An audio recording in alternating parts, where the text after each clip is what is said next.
big healthy doe.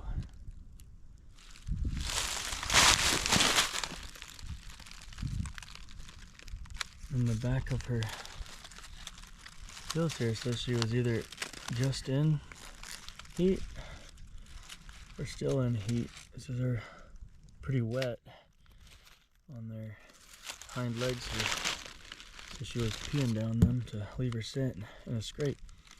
And I know it's late, but if you were missed, you know, if the doe was missed, she could possibly be going back into heat again here pretty soon. So there's a path. This trail goes right up this thing, crossing this creek. She just walked right alongside of it. So I'm gonna get her field dressed, and then we'll start packing her out of here.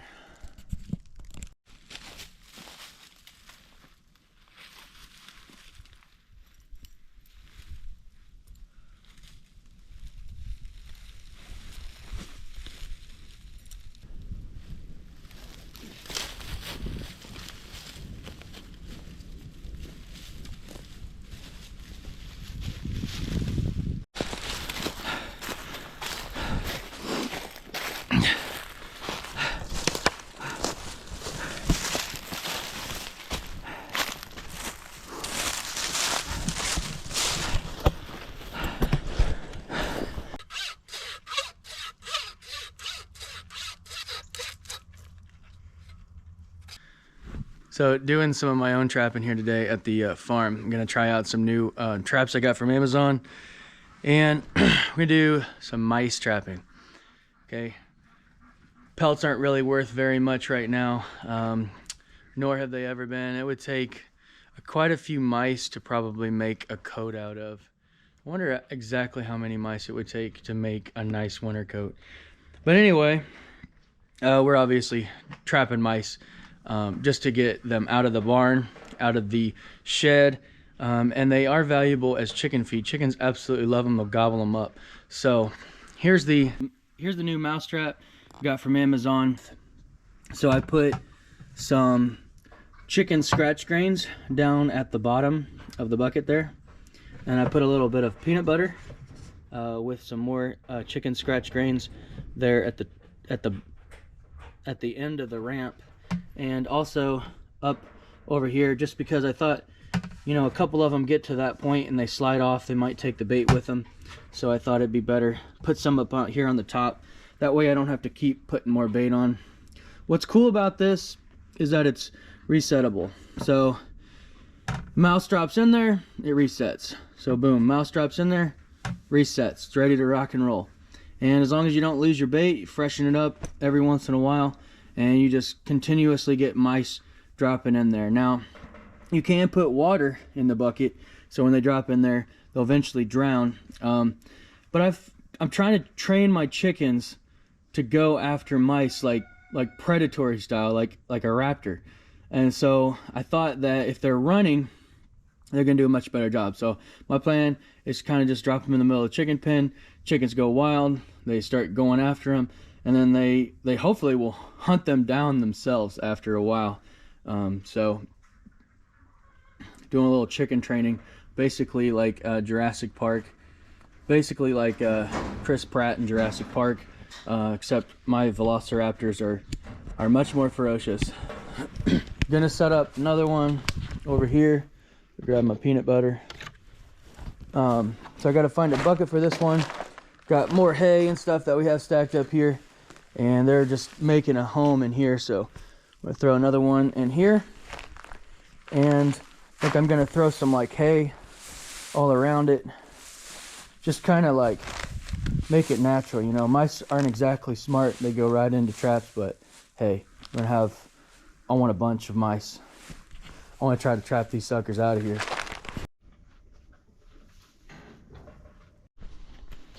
All right, so this time I'll show you like a full setup here. So I think that maybe they might be afraid of walking along this.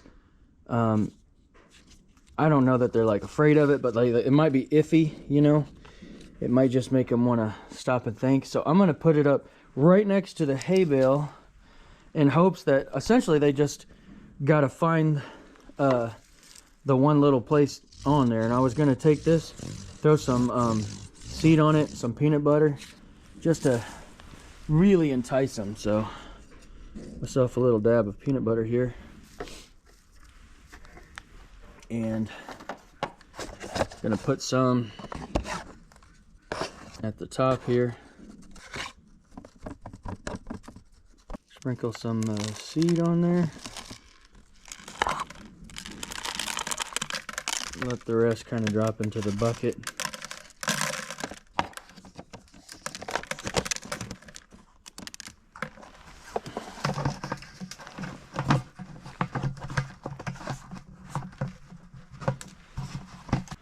They got all this walking space, they just got to get on here and crawl across. So to help them find that trail, I'm going to mark it, little scent trail all along here. Just put a little bit of peanut butter, just follow it on in. Put a lot right here so they can find that spot over, get that scent all over the place here, so they want to investigate. I'm going through far too much work for mice, but like I said, I'm gonna try to get big hit here.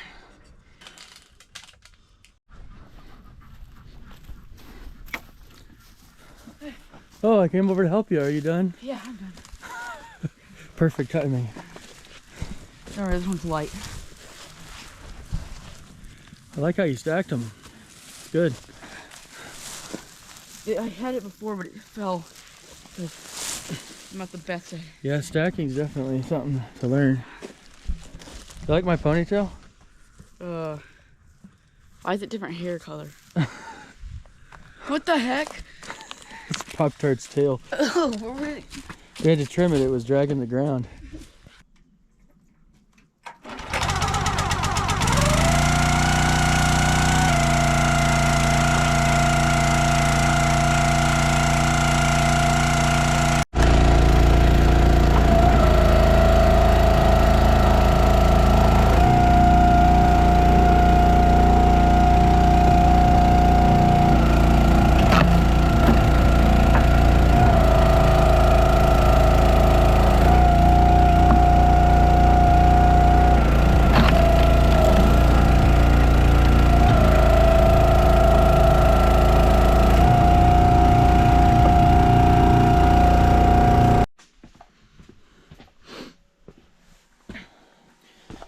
So I just placed the eggs inside of here, and just want to show you guys kind of like this candling feature that I can press this and I'll light that up so I can actually candle that egg. And it's getting kind of late, so I'm running out of camera light, but they tried to use it. The problem was it wasn't big enough, so I'm just going to cut a little bit more and then I'll add it to their pen, and hopefully they have a place, you know, to get in. And I got some straw in there already for them, so they got somewhere to lay and get warm, because temperatures just dropped like 15 degrees today and we're supposed to get a little bit of snow, so want to make sure they have a little bit of a shelter. And this is kind of nice again because it's portable, and I think the wind's going to be a problem because it's so lightweight. So I'm going to put some skids on the bottom and I'm going to screw them to the plastic just to give it some weight. And also be able to use it, tie a rope or something to it so I can kind of pull it around, and a man can pull it around, you know, when I'm not at home or whatever, so we can kind of, it'd be kind of a movable thing, because that's kind of going with the theme of our movable shelter. And it's January, it's actually January, I don't know, early January, right? And we have not used any hay yet. They have not needed it because we keep moving them around the pasture and they have plenty of grass to eat. In fact, our ewe was so fat she couldn't breed for a little while, so I think we got her slimmed down enough that she bred properly, and hopefully we've got 2 bred ewes. And yeah, getting into the sheep stuff. So let me get this cut before it gets dark, and I'll throw it over there to over the fence there for him. You gotta love this Milwaukee stuff with that flashlight. It makes things a lot easier. Saw us all in the dark. Well, it's in their pen. Getting too dark to really see anything out here, so gonna head inside, and that's about the day. You go get some rest, buddy. Good boy, Rollo. Good boy.